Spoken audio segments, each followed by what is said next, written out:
मंटो की मशहूर कहानी नया कानून आज आपके बीच चैनल के माध्यम से प्रस्तुत करना चाहता हूँ। जीवन में तमाम सारे नए नियम, पुराने नियम और भविष्य के नियम होते हैं। उन नियमों के आधार पर ही जीवन की तकदीर चलती है। कैसे जीवन के सिद्धांत, जीवन के कानून, नियम संचालन करते हैं, आज मैं कुछ इसी प्रकार की बातों को इस कहानी के माध्यम से देखने का प्रयास करेंगे। तो कहानी नया कानून। मंगू कोचवान अपने अड्डे में बहुत अक्लमंद आदमी समझा जाता था। हालांकि उसकी शिक्षा शून्य के बराबर थी और उसने कभी स्कूल का मुंह भी नहीं देखा था, लेकिन इसके बावजूद उसे दुनिया भर की बातों का पता था। अड्डे के वे सारे कोचवान जिनको यह जानने की इच्छा होती थी कि दुनिया के अंदर क्या हो रहा है, उस्ताद मंगू की विस्तृत जानकारी से लाभ उठाने के लिए उसके पास जाते थे। पिछले दिनों जब उस्ताद मंगू ने अपनी एक सवारी से स्पेन में जंग छिड़ जाने की अफवाह सुनी थी, तो उसके गामा चौधरी के चौड़े कंधे पर थपकी देकर ज्ञानियों के से अंदाज में भविष्यवाणी की थी, देख लेना चौधरी, थोड़े ही दिनों में स्पेन के अंदर जंग छिड़ जाएगी। और गामा चौधरी ने उससे यह पूछा था कि स्पेन कहाँ पर है, तो उस्ताद मंगू ने बड़ी गंभीरता से उत्तर दिया था, विलायत में, और कहाँ। स्पेन में जंग छिड़ी और जब हर आदमी को इसका पता चल गया तो स्टेशन के अड्डे में जितने कोचवान घेरा बनाए हुक्का पी रहे थे, मन ही मन में उस्ताद मंगू की महानता स्वीकार कर रहे थे। और उस्ताद मंगू उस समय माल रोड की चमकीली सड़क पर तांगा चलाते हुए अपनी सवारी से ताज़ा हिंदू मुस्लिम फसाद पर विचार विनिमय कर रहा था। उस दिन शाम के करीब जब वह अड्डे में आया तो उसका चेहरा गैर मामूली तौर पर तमतमाया हुआ था। हुक्के का दौर चलते चलते जब हिंदू मुस्लिम दंगे की बात छिड़ी तो उस्ताद मंगू ने सिर पर से खाकी पगड़ी उतारी और बगल में दबाकर बड़े विचारकों के से अंदाज में कहा, यह किसी पीर की बद्दुआ का नतीजा है कि आए दिन हिंदुओं और मुसलमानों में चाकू छुरियां चलते रहते हैं। और मैंने बड़े से सुना है कि अकबर बादशाह ने किसी दरवेश का दिल दुखाया था और उस दरवेश ने जलकर यह बद्दुआ दी थी, जा तेरे हिंदुस्तान में हमेशा फसाद ही होते रहेंगे। और देख लो, जब से अकबर बादशाह का राज्य खत्म हुआ, हिंदुस्तान में फसाद पर फसाद होते रहते हैं। यह कहकर उसने ठंडी सांस भरी और फिर हुक्के का दम लगाकर अपनी बात कहनी शुरू की। ये कांग्रेसी हिंदुस्तान को आज़ाद कराना चाहते हैं। मैं कहता हूँ कि अगर ये लोग 1000 साल भी सर पटकते रहें तो कुछ न होगा। बड़ी से बड़ी बात यह होगी कि अंग्रेज चला जाएगा और कोई इटली वाला आ जाएगा या रूस वाला, जिनके बारे में मैंने सुना है कि बहुत तगड़ा आदमी है, लेकिन हिंदुस्तान सदा गुलाम रहेगा। हाँ, मैं यह कहना भूल ही गया कि पीर ने यह बद्दुआ भी दी थी कि हिंदुस्तान पर हमेशा बाहर के आदमी राज करते रहेंगे। उस्ताद मंगू को अंग्रेजों से बड़ी नफरत थी। इस नफरत का कारण यह बतलाया गया था कि वे उसके हिंदुस्तान पर अपना सिक्का चलाते हैं और तरह तरह के जुल्म ढाते रहते हैं। मगर उसकी नफरत की सबसे बड़ी वजह यह थी कि छावनी के गोरे उसे बहुत सताया करते थे। वे उसके साथ ऐसा बर्ताव करते थे जैसे वह एक जलील कुत्ता हो। इसके अलावा उसे उनका रंग भी बिल्कुल पसंद न था। जब भी वह किसी गोरे के सुर्ख सफ़ेद चेहरे को देखता तो उसे मतली सी आ जाती, न जाने क्यों। कहा करता था कि उनके लाल झुर्रियों भरे चेहरे देखकर उन्हें लाश याद आ जाती है, जिनके जिस्म पर से ऊपर की झिल्ली गल गल कर झड़ रही हो। जब किसी शराबी औरे से उसका झगड़ा हो जाता तो सारा दिन उसकी तबीयत नाखुश रहती और वह शाम को अड्डे में आकर लैंप मारका सिगरेट पीते या हुक्के के कस लगाते हुए उस गोरे को जी भर करके सुनाया करता। मोटी सी गाली देने के बाद वह ढीली पगड़ी समेत अपने सिर को झटका देकर कहा करता था, आग लेने आए थे, अब घर के मालिक ही बन गए हैं। नाक में दम कर रखा है इन बंदरों की औलाद ने। ऐसे रौब गांठते हैं जैसे हम उनके बाबा के नौकर हों। इस पर भी उनका गुस्सा ठंडा नहीं होता था। जब कोई साथी उसके पास बैठा रहता वह अपने सीने की आग उगलता रहता। शक्ल देखते हो ना तुम उसकी, जैसे कोढ़ हो रहा हो, बिल्कुल मर्दार, एक धप्पे की मार, और गिट पीट यूं बक रहा था जैसे मार ही डालेगा। तेरी जान की कसम, पहले जी में आई कि साले की खोपड़ी के पुर्जे उड़ा दूं, लेकिन इस ख्याल से टाल गया कि इस मरदूत को मारना भी अपनी हतक है। यह कहते कहते वह थोड़ी देर के लिए खामोश हो जाता और नाक को खाकी कमीज की आस्तीन से साफ करने के बाद फिर बड़बड़ाने लग जाता। कसम है भगवान की, इन लाट साहबों के नाज उठाते उठाते तंग आ गया हूँ।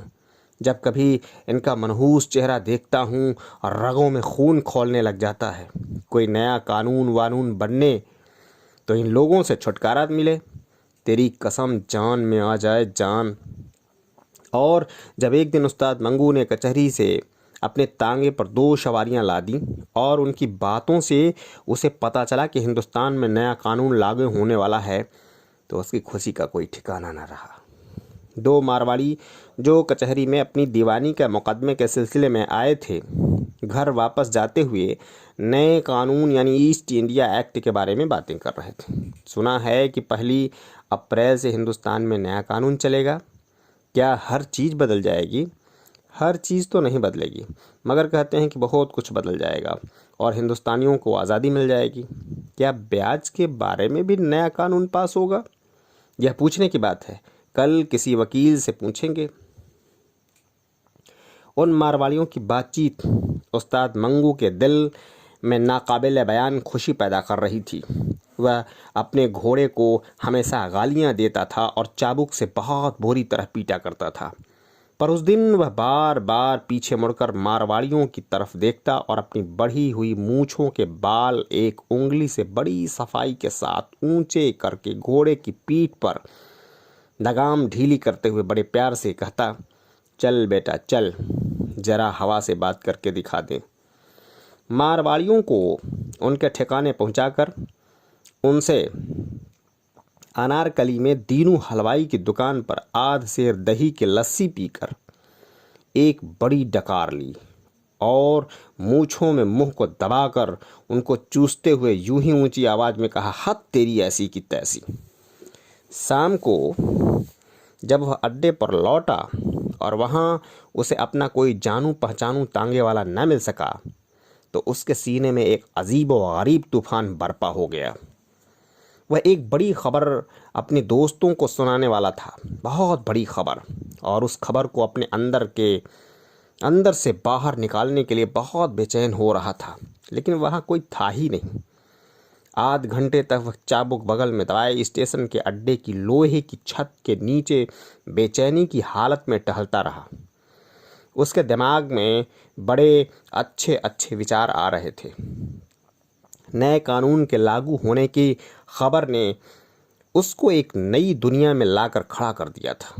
उस नए कानून के बारे में जो 1 अप्रैल को हिंदुस्तान में लागू होने वाला था, अपने दिमाग की तमाम बत्तियां रोशन करके सोच विचार कर रहा था। उसके कानों में मारवाड़ी का यह अंदेशा, क्या ब्याज के बारे में भी कोई नया कानून पास होगा, बार बार गूंज रहा था और उसके पूरे शरीर में खुशी की एक लहर दौड़ा रहा था। कई बार अपने घनी मूंछों के अंदर हंसकर उसने उन मारवाड़ियों को गाली दी, गरीबों की खटिया में घुसे हुए खटमल, नया कानून इसके लिए खौलता हुआ पानी होगा। वह बेहद खुश था। खासकर उस समय उसके मन को बड़ी ठंडक पहुंचती थी जब वह सोचता कि इन गोरों सफ़ेद चूहों, वह उनको इसी नाम से याद करता था कि थूथनिया नए कानून के आते ही बिलों में हमेशा हमेशा के लिए गायब हो जाएंगी। जब नत्थू गंजा पगड़ी बाल में दबाए अड्डे में दाखिल हुआ तो उस्ताद मंगू बढ़कर उससे मिला और उसका हाथ अपने हाथ में लेकर ऊंची आवाज़ में कहने लगा, ला इधर हाथ, ऐसी खबर सुनाऊं कि तेरा जी खुश हो जाए, तेरी इस गंजी खोपड़ी पर बाल उग आए। और यह कहकर मंगू ने बड़े मज़े ले लेकर के नए कानून के बारे में अपने दोस्तों से बातें शुरू की थी। बातों के दौरान उसने कई बार नत्थू गंजे के हाथ पर जोर से अपना हाथ मारकर कहा, तू देखता रह गया, बनता है कानून, यह रूस वाला बादशाह कुछ न कुछ जरूर करके रहेगा। उस्ताद मंगू मौजूदा सोवियत रूस की समाजवादी सरगर्मियों के बारे में बहुत कुछ सुन चुका था और उसे वहाँ के नए कानून और दूसरी नई चीज़ें बहुत पसंद थीं। इसलिए उसने रूस वाले बादशाह को इंडिया एक्ट यानी नए विधान के साथ मिला दिया और 1 अप्रैल को पुराने निज़ाम में जो कोई फेर बदल होने वाली थी वह उसे रूस वाले बादशाह के अखर का नतीजा समझा था। कुछ अरसे से पेशावर और दूसरे शहरों में सुर्ख पोशों गफ्फार खां के खुदाई खिदमतगारों का आंदोलन चल रहा था। उस्ताद मंगू ने उस आंदोलन को अपने दिमाग में रूस वाले बादशाह और फिर नए कानून के साथ खल्त मल्त कर दिया था। इसके अलावा जब कभी वह किसी से सुनता कि अमुक शहर में इतने बम बनाने वाले पकड़े गए हैं या फलां जगह इतने आदमियों पर बगावत के इल्ज़ाम में मुकदमा चलाया गया है, तो वह इन सारी घटनाओं को नए कानून की पूर्व सूचना समझता था और मन ही मन बहुत खुश होता था। एक दिन उसके तांगे में बैठे 2 बैरिस्टर नए विधान की बहुत कड़ी आलोचना कर रहे थे और वह खामोशी से उनकी बातें सुन रहा था। उनमें से एक दूसरे से कह रहा था, नए कानून का दूसरा हिस्सा फेडरेशन है जो मेरी समझ में अभी तक नहीं आया। ऐसा फेडरेशन दुनिया की तारीख में आज तक न सुना न देखा गया है। सियासी नज़रिए से भी यह फेडरेशन बिल्कुल गलत है, बल्कि यूँ कहना चाहिए कि यह फेडरेशन है ही नहीं। उन बैरिस्टरों के बीच जो बातचीत हुई, क्योंकि उसमें ज़्यादातर सब अंग्रेजी के थे, इसलिए उस्ताद मंगू सिर्फ ऊपर के जुमले को ही किसी कदर समझ पाया और उसने ख्याल किया कि लोग हिंदुस्तान के नए कानून के आने को बुरा समझते हैं और नहीं चाहते हैं कि इनका वतन आज़ाद हो। चुनाचे इस ख्याल के असर में उसने कई बार उन 2 बैरिस्टरों को हक़ारत की नज़रों से देखकर मन ही मन कहा, टोडी बच्चे। जब कभी वह किसी को दबी जबान में टोडी बच्चा कहता तो दिल में यह महसूस करके बहुत खुश होता था कि उसने इस नाम को सही जगह इस्तेमाल किया है और यह है कि उसमें शरीफ आदमी को और टोडी बच्चे में फ़र्क करने की योग्यता है। इस घटना के तीसरे दिन वह गवर्नमेंट कॉलेज के 3 विद्यार्थियों को अपने तांगे में बैठाकर मजंग जा रहा था कि उसने उन तीनों लड़कों को आपस में ये बातें करते सुना। नए कानून ने मेरी उम्मीदें बढ़ा दी हैं। अगर साहब असेंबली के मेंबर हो गए तो किसी सरकारी दफ्तर में नौकरी ज़रूर मिल जाएगी। वैसे भी बहुत सी जगहें और निकलेंगी, शायद इसी गड़बड़ में हमारे हाथ कुछ आ जाए। हाँ, क्यों नहीं। वे बेकार ग्रेजुएट जो मारे मारे फिर रहे हैं उनमें कुछ तो कमी होगी। इस बातचीत ने उस्ताद मंगू के दिल में नए कानून का महत्व और भी बढ़ा दिया और वह उसको ऐसी चीज़ समझने लगा जो बहुत चमकती हो। नया कानून, वह दिन में कई बार सोचता, यानी कोई नई चीज़, और हर बार उसकी नज़रों के सामने अपने घोड़े का वह नया साज आ जाता जो उसने 2 बरस हुए चौधरी खुदाबख्श से बड़ी अच्छी तरह ठोंक बजाकर ख़रीदा था। उस साज पर जब वह नया था, जगह जगह लोगों की निकल चढ़ी हुई कीलें चमकती थीं और जहाँ जहाँ पीतल का काम था वह तो सोने की तरह दमकता था। इस लिहाज से भी नए कानून को चमकता दमकता होना ज़रूरी था। 1 अप्रैल तक उस्ताद मंगू ने नए विधान के पक्ष और विपक्ष में बहुत कुछ सुना, पर उसके बारे में जो खाका वह अपने मन में बना चुका था उसे वह बदल न सका। वह समझता था कि 1 अप्रैल को नए कानून के आते ही सब मामला साफ हो जाएगा और उसको विश्वास था कि उसके आने पर जो चीज़ें नज़र आएंगी उनसे उसकी आंखों को ज़रूर ठंडक पहुंचेगी। आखिर मार्च के 31 दिन ख़त्म हो गए और अप्रैल के शुरू होने में रात के चंद खामोश घंटे बाकी रह गए। मौसम आम दिनों की बनिस्बत ठंडा था और हवा में ताजगी थी। 1 अप्रैल को सुबह सवेरे उस्ताद मंगू उठा और अस्तबल में जाकर उसने तांगे में घोड़े को जोता और बाहर निकल गया। उसकी तबीयत आज असाधारण रूप से प्रसन्न थी। वह आज नए कानून को देखने वाला था। उसने सुबह के सर्द धुंधलके में कई तंग और खुले बाजारों का चक्कर लगाया, मगर उसे हर चीज़ पुरानी नजर आई। आसमान की तरह पुरानी उसकी निगाहें आज खास तौर पर नया रंग देखना चाहती थीं।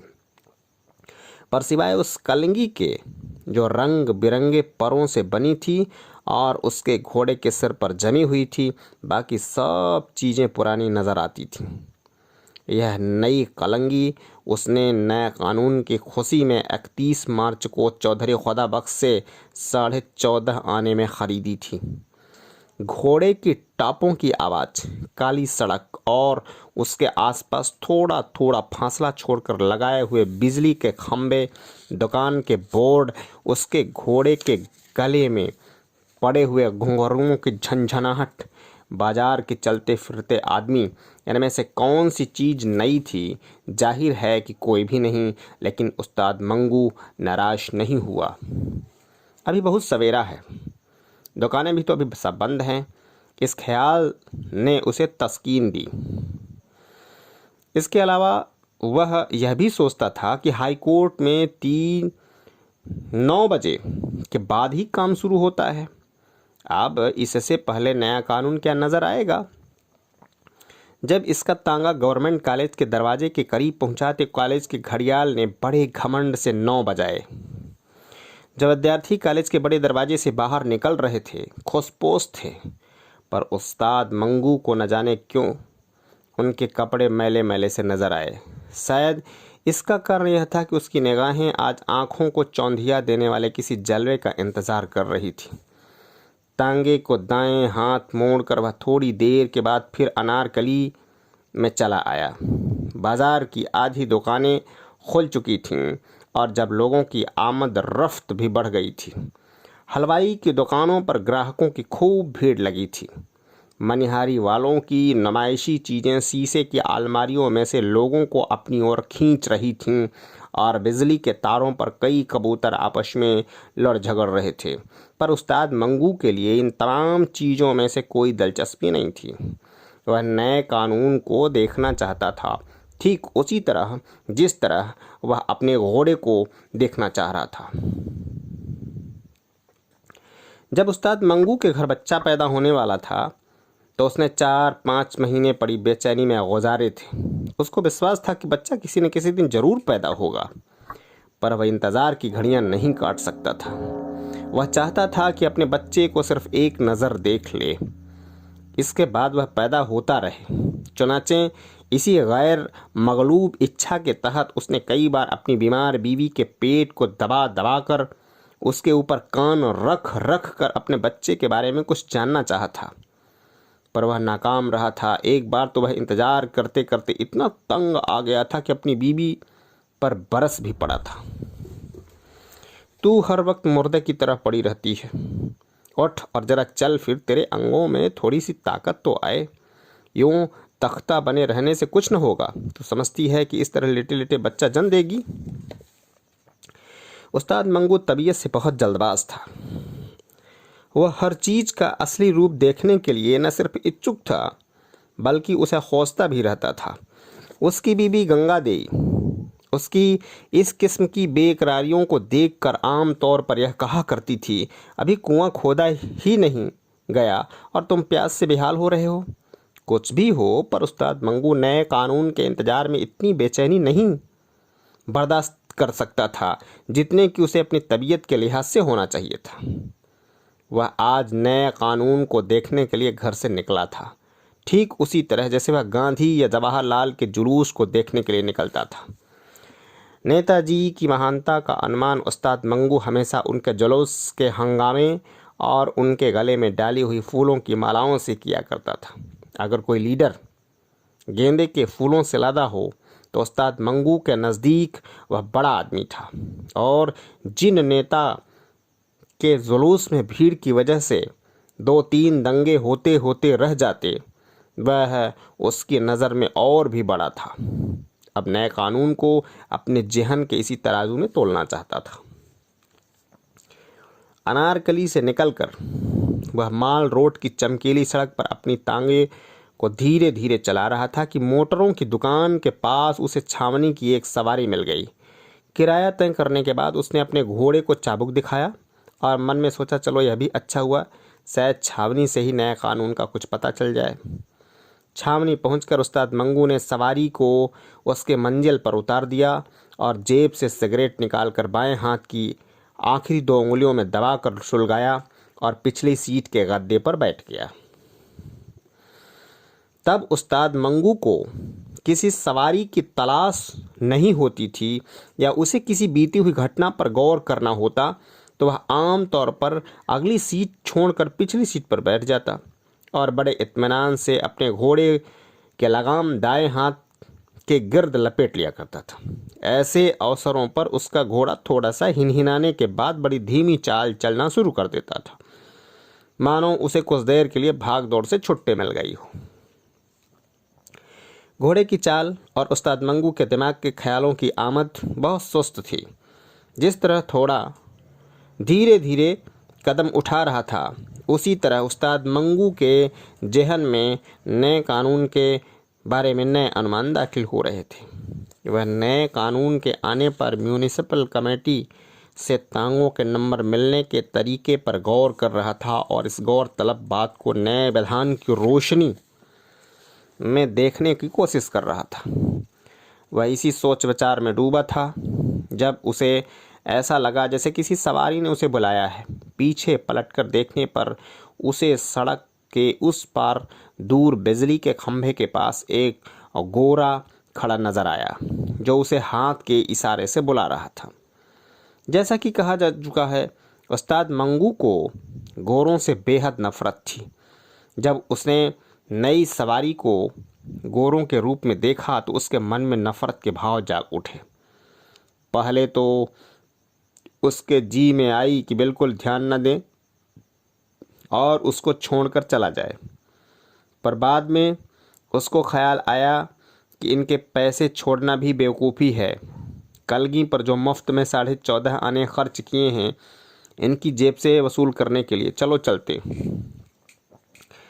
खाली सड़क पर बड़ी सफाई से तांगा मोड़कर उसने घोड़े को चाबुक दिखाया और पलक झपकते ही वह बिजली के खंभे के पास पहुंच गया। घोड़े की लगाम खींचकर उसने तांगा ठहराया और पिछली सीट पर बैठे बैठे गोरे से पूछा, साहब बहादुर, कहाँ जाना मांगता है? इस सवाल में गजब का ताजिया व्यंग भरा अंदाज था। साहब बहादुर कहते समय उसका ऊपर का मूंछों भरा होंठ नीचे की ओर खिंच गया और पास ही गाल की तरफ जो मध्यम सी लकीर नाक के नथुने से ठोड़ी के ऊपर सिरे तक चली आ रही थी, एक कंपकंपी के साथ गहरी हो गई, जैसे किसी ने नोकीले चाकू की शीशम की सांवली लकड़ी में धार सी डाल दी हो। उसका सारा चेहरा हंस रहा था और अपने अंदर उसने उस गोरे को सीने की आग में जलाकर राख कर डाला था। जब गोरे ने, जो बिजली के खंभे की ओट में हवा का रुख बचाकर सिगरेट सुलगा रहा था, मुड़कर तांगे के पायदान की तरफ कदम बढ़ाया तो अचानक उस्ताद मंगू की और उसकी निगाहें चार हुई और ऐसा लगा कि एक साथ आमने सामने की बंदूकों से गोलियां निकलीं और आपस में टकराकर आग का एक बगुला बनकर ऊपर को उड़ गईं।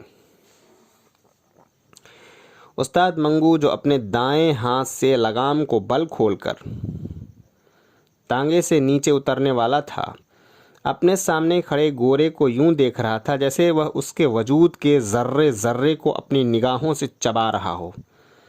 और गोरा कुछ इस तरह अपनी नीली पतलून पर से अनदेखी चीज़ें झाड़ रहा था जैसे वह उस्ताद मंगू के इस हमले से अपने वजूद के कुछ हिस्से बचा लेने की कोशिश कर रहा हो। गोरे ने सिगरेट का धुआं निगलते हुए कहा, जाना मांगता या फिर गड़बड़ करेगा? वही है। ये शब्द उस्ताद मंगू के दिमाग में पैदा हुए और उसकी चौड़ी छाती के अंदर नाचने लगे। वही है। उसने ये शब्द अपने मुंह के अंदर दोहराए और साथ ही उसे पूरा यकीन हो गया कि गोरा जो उसके सामने खड़ा था वही है जिससे पिछली बरस उसकी झड़प हुई थी, और उस खामखाह के झगड़े में जिसकी वजह गोरे के दिमाग में चढ़ी हुई शराब थी। उसे लाचार होकर बहुत सी बातें सहनी पड़ी थी। उस्ताद मंगू ने गोरे का दिमाग दुरुस्त कर दिया होता, बल्कि उसके पुर्जे उड़ा दिए होते, पर किसी खास कारण से चुप हो गया। उसको पता था इस तरह के झगड़ों से अदालत का नज़ला आमतौर पर कोचवानों पर ही गिरता है। उस्ताद मंगू ने पिछले बरस की लड़ाई और 1 अप्रैल के नए कानून पर गौर करते हुए गोरे से पूछा, कहाँ जाना मांगता है? उस्ताद मंगू के लहजे में चाबुक जैसी तेजी थी। गोरे ने जवाब दिया, हीरा मंडी। किराया 5 रुपये होगा। उस्ताद मंगू की मूछें थरथराई। यह सुनकर गोरा हैरान हो गया। वह चिल्लाया, 5 रुपये? क्या तुम? हाँ 5 रुपये। यह कहते हुए उस्ताद मंगू के बालों भरे दाहिने गाल ने भींचकर एक भारी घूंसे का रूप ले लिया। क्यों जाते हो या बेकार बातें बनाओगे? उस्ताद मंगू का लहजा और भी ज़्यादा सख्त हो गया। गोरा पिछले वर्ष की घटना का ख्याल करके उस्ताद मंगू के सीने की चौड़ाई नज़रअंदाज कर चुका था। वह सोच रहा था, इसकी खोपड़ी फिर खुजला रही है। हौसला बढ़ाने वाले इस ख्याल के तहत वह तांगे की ओर अकड़ कर बढ़ा और अपनी छाती के सामने छड़ी से उसने उस्ताद मंगू को तांगे के नीचे उतरने का इशारा किया। बेंत की वह पालिश की हुई पतली सी छड़ी उस्ताद मंगू की मोटी रान के साथ 2-3 बार छुई।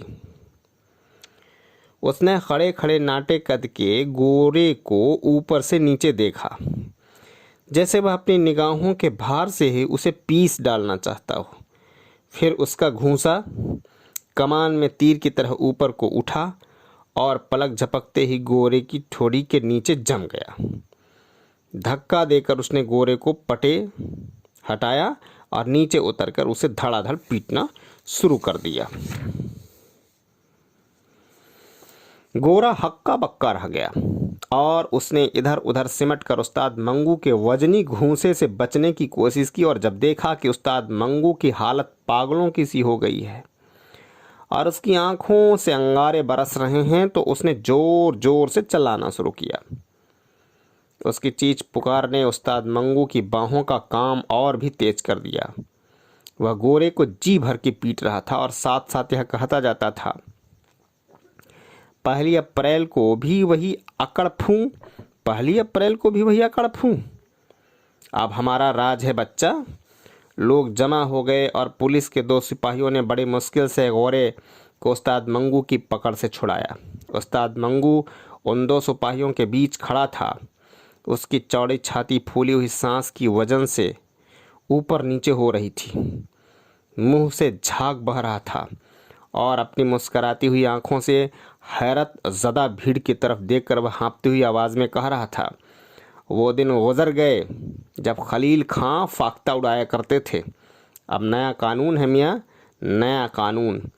अब बेचारे गोरा अपने बिगड़े हुए चेहरे के साथ बेवकूफ़ों की तरह कभी उस्ताद मंगू की तरफ देखता और कभी भीड़ की तरफ। उस्ताद मंगू को पुलिस के सिपाही थाने में ले गए। रास्ते में और थाने के अंदर कमरे में वह नया कानून चिल्लाता रहा, पर किसी ने एक न सुनी। नया कानून क्या बक रहे हो? कानून वही है पुराना, और उसको हवालात में बंद कर दिया गया। जय हिंद, जय भारत।